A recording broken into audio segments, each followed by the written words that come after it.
வெற்றிலை வராகி தாயின் வெற்றி வாக்கு இது. என் தங்கமே, என் தங்கமே, இத்தனை நாட்களாக நீ அனுபவித்து வந்த பிரச்சனைகள் அனைத்தையும் உன் அன்னையான நான் தீர்த்து வைக்கப் போகிறேன். இன்னும் கொஞ்சம் பொறுமையோடு காத்திரு. நீ நினைத்தது அனைத்தும் வரிசையாக நடக்கப் போகிறது. உன் அன்னையான நான் நடத்தி தருவேன். நீயாக என்னை தேடி வரவில்லை. எந்த தெய்வத்திடம் நம் கஷ்டங்களையெல்லாம் சொல்லி அழுவது என்று மருகி நீ நின்றபோது நான் இருக்கிறேன் என்று திருவிழாவில் தொலைந்த குழந்தையை தேடும் தாயாய் நான் தான் உன்னை தேடி வந்தேன். அந்த அளவிற்கு நான் உன்னை நேசிக்கின்றேன். உன் பூர்வ புண்ணியம் மிகவும் பெரிது குழந்தையே. உன் மூதாதையர்கள் உன் தாய் தந்தை செய்த புண்ணியங்கள் நிறைய இருக்கிறது. அதனால்தான் நான் உன்னை தேடி வந்துள்ளேன். நான் உன்னோடு எப்போதும் இருக்கையில் நீ எதற்கும் கலங்கக்கூடாது. உனக்கு வேண்டியதை நான் செய்வேன். என் குழந்தைகளின் நல்வாழ்வுக்காகவே அவதரித்து வந்தவள் நான். நீயோ நான் தேடி கண்டுபிடித்த புதையல். இந்த புதையலை திரும்பவும் மண்ணில் வீசி எறிய நான் ஒருபோதும் விட மாட்டேன். என்னுடைய குழந்தையான உன்னை கண்ணின் மணியாக நான் பாதுகாப்பேன்.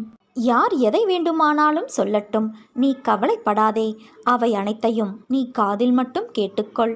ஆனால் எக்காரணம் கொண்டும் நான் வாழ்க்கையில் தோற்றுவிட்டேன், அதனால்தான் எல்லோரும் என்னை வசைப்பாடுகிறார்கள் என்று மனதில் நினைத்து கொள்ளாதே.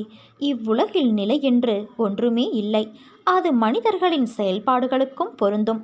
நீ உன்னுடைய லட்சிய பாதையிலிருந்து தடம் புரளக்கூடாது. நம்பிக்கையோடும் மன தைரியத்தோடும் நீ நிதானமாக யோசித்து செயல்படு. இந்த உடல், மனைவி, மக்கள், மனை, செல்வம், வாழ்க்கைதான் நிரந்தரம் என்று நினைக்காதே குழந்தையே. எல்லாம் மாறுதலுக்கு உட்பட்டது. எல்லாம் உன்னிடமே இருக்க வேண்டும் என்றும் நினைக்காதே. அதனால் உடல் திடமாக உள்ள பொழுதே உன்னால் முடிந்த தர்மங்களை நீ செய்ய வேண்டும். தர்மம் தலை காக்கும், தக்க சமயத்தில் உயிர் காக்கும். இது வெறும் வாய்மொழி மட்டுமல்ல, வாழ்வின் அனுபவ மொழி. அனுதினமும் சேவிக்கும் பக்தனின் கூடவே இருந்து காப்பாற்றுவதே என் தர்மம். உன் துயரங்கள் தீர்ந்து நீ வேண்டியது நிறைவேறும் குழந்தையே. மாறாத நம்பிக்கை, நீடித்த பொறுமை, உண்மையான பணிவான நேர்மையான செயல்பாடுகளே உன் லட்சியத்தை அடைய செய்யும் வழியாகும். உன் அன்னையான நான் உனக்கு என்றும் நிழலாக இருக்கிறேன். நீ செல்லும் இடமெல்லாம் நான் இருப்பேன். உனக்கு எல்லா சூழ்நிலைகளிலும் நான் துணை நிற்பேன் குழந்தையே. என் வார்த்தைகள் மீது நம்பிக்கை வைத்து செயல்படு. மீதியை நான் பார்த்து கொள்கிறேன். நீ என்னுடைய குழந்தை. உன்னை அசைத்து பார்க்கிறவர்களை நான் அசைத்து பார்ப்பேன் என்ற நம்பிக்கையோடு இரு. நீ நிச்சயம் நல்ல நிலைமைக்கு வருவாய். என்னுடைய ஆசீர்வாதங்கள் உன்னோடு எப்போதும் இருக்கும். உன் அன்னையான என்னுடைய வாக்கு என்றுமே பொய்யாகாது. உறவுகள் உன்னை பாராட்டும். பிள்ளைகள் உனக்கு பெருமை சேர்ப்பர். நீ பொறுமையாக இரு. நான் என் அதிசயத்தை நிகழ்த்துவேன். அனைத்தையும் உனக்கு ஜெயமாக்குவேன் குழந்தையே. இன்னும் 2 நாட்களில் உனக்கு நல்ல செய்தி ஒன்று நான் உன் செவிகளில் சேரும்படி செய்வேன். உன் பொறுமைக்கான பொக்கிஷத்தை நீ அடையப் போகிறாய் என் குழந்தையே. உன் அன்னையான என்னுடைய வாக்கினை நம்பு. என் தங்கமே, உன் வாழ்வில் சில விஷயங்கள் தாமதமாக நடப்பதாக நீ கவலையோடு இருந்தாயல்லவா? அந்த கவலைக்கு ஒரு முற்றுப்புள்ளி வரப்போகிறது. இனி நீ செய்யும் காரியங்கள் எந்த தாமதமும் இன்றி உடனடியாக நடப்பதற்கான சூழ்நிலைகள் வரப்போகின்றன. உனக்கு என்மேல் வருத்தம் இருக்கலாம். ஏன் இத்தனை தடைகள், தாமதங்கள் என்று நீ வருத்தத்தோடு இருக்கிறாய்.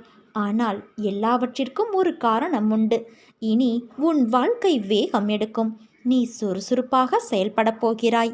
உன் வாழ்க்கையில் இனி என்றும் வசந்தமே. செயல்களின் வடிவம் சிந்தனைகளிலிருந்து ஆரம்பிக்கின்றது. பல சிந்தனைகளை நீ அன்றாடம் சந்தித்து கொண்டுதான் இருக்கிறாய். ஆனால் செயல் வடிவம் கொடுத்ததாக தெரியவில்லை. ஏதாவது ஒரு காரணம் கொண்டு காலம் தாழ்த்தி கொண்டே வருகிறாய். காலத்தை அறிந்து பயிர் செய்.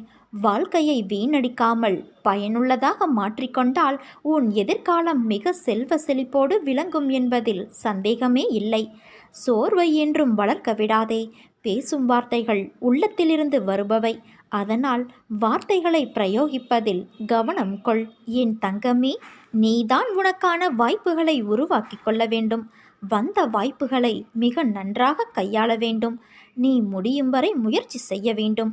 நினைத்த செயலில் வெற்றி பெறும் வரை வெற்றியை சிந்தித்து கொண்டே இரு. வெற்றியை உருவகப்படுத்திப்பார். பிறகு தானாகவே வெற்றியை உருவாக்க தேவையான சக்தி உன்னிடம் செயல்படத் தொடங்கும். நம்பிக்கைதான் நிகழ்ச்சிகளை உருவாக்குகிறது. நீ என்ன நினைக்கிறாயோ அதுவாகத்தான் நீ இருப்பாய். இனி என்ன ஆகப் போகிறோம் என்பதையும் அதுதான் நிர்ணயிக்கிறது.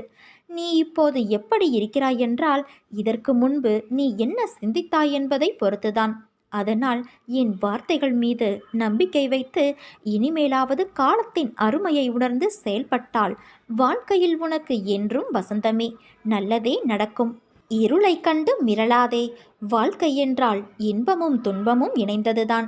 இன்பத்தை மட்டுமே அனுபவித்தவனும் இல்லை, துன்பத்தை மட்டுமே அனுபவித்தவனும் இல்லை. கடினமான காலங்களில் நீ எதிர்கொள்ளும் அனைத்து பிரச்சனைகளும் உனக்கான வாழ்க்கை பாடத்தை கற்றுக் கொடுக்கவே வருகிறது என்பதை உணர்ந்தாலே போதும், உன் மனம் சீராகும். என் குழந்தையே, நான் முன்பே உன்னிடம் கூறியிருந்தேன் அல்லவா, கொஞ்சம் பொறுமையாக இரு, உன் வேண்டுதல்கள் ஒவ்வொன்றாக நிறைவேறும் என்று. அப்படி ஒரு வேண்டுதல் இப்போது நிறைவேறப் போகிறது. எந்தவித சந்தேகமும் இல்லாமல் நீ நம்பிக்கை வைத்திருந்தால், நேர்மறை எண்ணத்தோடு இருந்தால் அது இப்பொழுது நிச்சயம் நிறைவேறும். நிறைவேறியவுடன் நீ என்னிடம் நன்றி சொல்ல வருவாய்.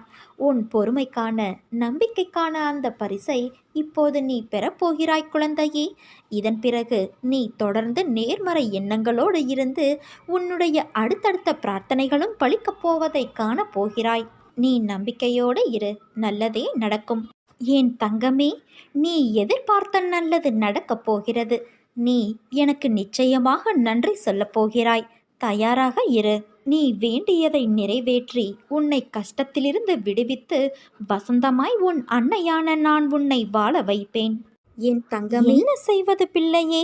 நீ சில துன்பங்களை அனுபவித்து கருமவினையை தீர்க்கத்தான் உன் பிறப்பே அமைந்துள்ளது. அதற்காக அந்த துன்பம் ஒன்றுதான் உன் வாழ்க்கை என்று இல்லை.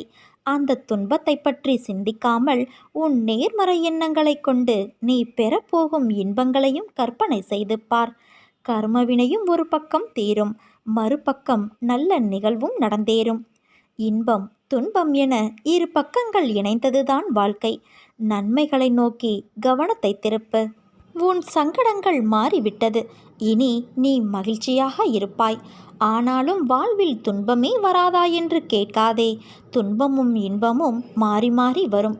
ஆனால் நான் உன்னோடு இருப்பதால் உனக்கு அதை கடப்பது எளிதாகும். நீ என்னை தேடி வருகிறாய், என் சன்னதிக்கு வருகிறாய். நான் நீ வரும் முன்பே உன் பிரச்சனைகளை தீர்த்து வைக்க மாட்டேனா? நீ என் பிரியமான பிள்ளையல்லவா? முன்ஜென்ம கர்ம வினையால் சிலவற்றை நீ அனுபவிக்க வேண்டியுள்ளது. ஆனால் உனக்கு துணையாக நான் இருப்பதால் எல்லாவற்றையும் நீ எளிதாக கடக்கப் போகிறாய்.